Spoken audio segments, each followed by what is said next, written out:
संकीसा भ्रमण के बाद आइए अब चलते हैं डॉक्टर राजेंद्र पेंसिया आईएएस मुख्य विकास अधिकारी फर्रुखाबाद के साथ अतरंगी खेड़ा यानी आज का अचलपुर।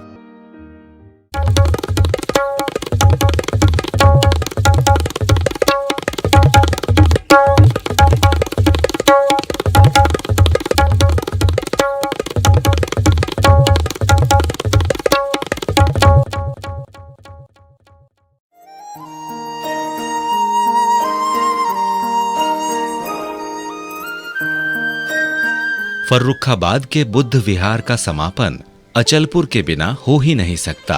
अतरंगी खेड़ा, जिसको आज हम अचलपुर के नाम से जानते हैं। भगवान बुद्ध के समय में जो पूरा भारत देश है 16 महाजनपदों में बटा हुआ था। तो मगध देश और कौशल देश ये बहुत बड़े बड़े देश थे। तो यहाँ का एक मुखिया गया, भगवान के उपदेशों को सुन के भगवान से प्रभावित हुआ। प्रभावित होकर भगवान बुद्ध को अपने यहाँ वर्षावास के लिए निमंत्रित किया। जब भगवान बुद्ध आए थे तो भगवान बुद्ध के दो शिष्य थे जो परम प्रिय शिष्य थे, सबसे वरिष्ठ शिष्य थे महामोदगल्याण। वो उनके दायां तरफ बैठते थे। वो उनका स्थान उधर रहता था। सम्राट अशोक ने वही स्तूप उधर लगवा दिया है। बीच में भगवान बुद्ध भी बैठा करते थे। भगवान बुद्ध का स्थान इधर रहा और उनके परम प्रिय शिष्य दूसरे नंबर के सारपुत्र थे। सारपुत्र का स्थान वो रहा। वो वाला स्तूप सारपुत्र जी का है। यानी सबसे परम प्रिय शिष्य जो आंखों के तारे थे, उनके आंखों के सामने रहते थे, वो स्तंभ उन्होंने यहाँ लिया है।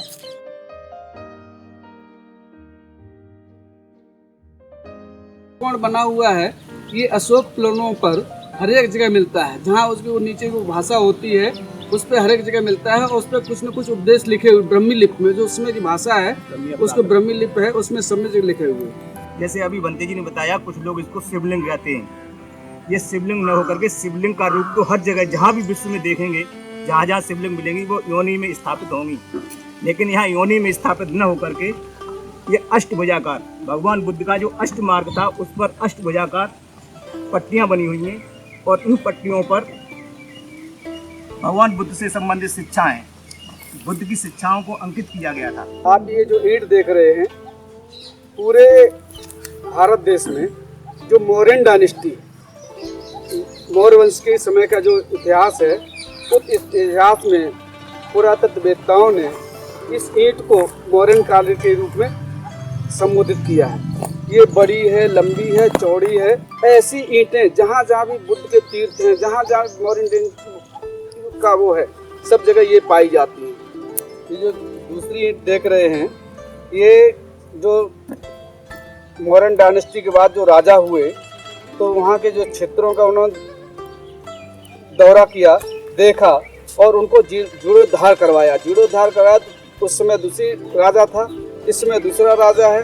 तो चूँकि राजाओं का भी अपना एक अलग क्षेत्र हो जाता था, तो इसकी वजह से उनकी ईंटों में क्या है, परिवर्तन है। इस समय की भाषा में इसको करूख बोलते हैं, कहीं कहीं कारूरुखा भी बोलते हैं।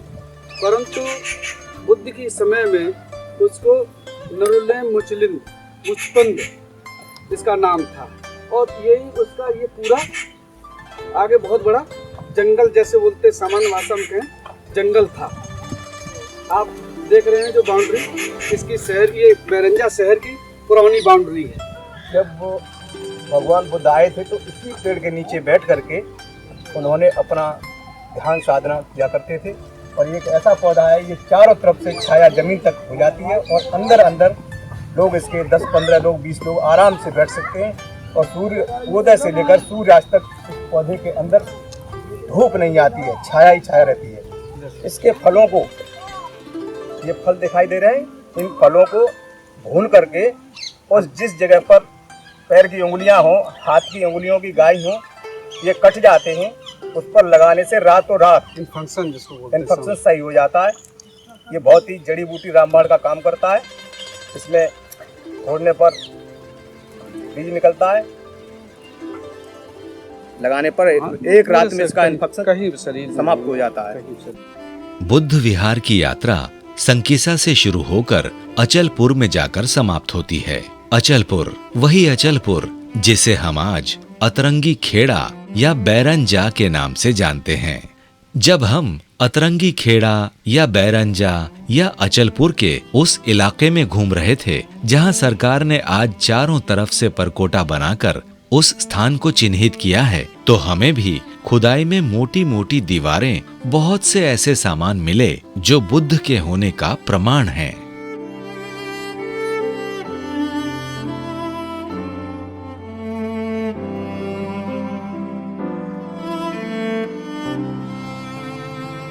खुदाई में बीच बीच में खुदाई में क्या वैसे तो जो अलीगढ़ मुस्लिम विश्वविद्यालय है जी, वो अलीगढ़ मुस्लिम विद्यालय में जो खुदाई में वो निकली हुई सारी चीजें वो ले गए, परंतु ये लोग कभी कभी जाते हैं घूमने के लिए तो इतना बड़ा ठिरिया है, ये स्थान है जिसपे अगर कोई चीज मिल गई, चीज अगर सजी चीज है, ठीक ठाक है, तो उसको उठा लाते हैं। जैसे ये ही है, इसको उठा लाए हैं।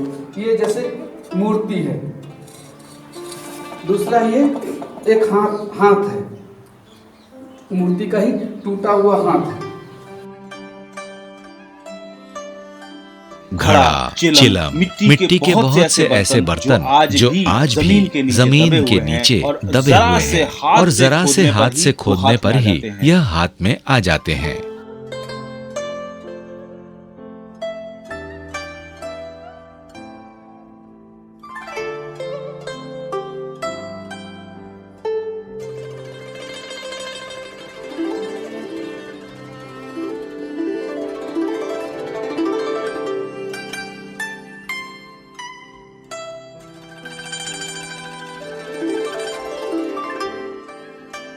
देखा जाए तो एक पूरा का पूरा नगर ऐसे लगता है जैसे जमीन के नीचे समाहित है।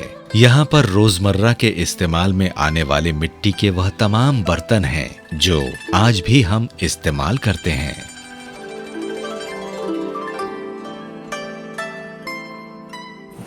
अभी हमारे ग्राम प्रधान नरोत्तम सिंह जी ने काफ़ी पहल करने के बाद उत्तर प्रदेश सरकार के ने पर्यटन विभाग की तरफ से इसके उत्थान विकास के लिए करीब 88 लाख कुछ रुपया स्वीकृत किया है। उससे इसका विकास, बाउंड्री वॉल बन रहा है और आगे उत्तरोत्तर इसका विकास होता रहेगा।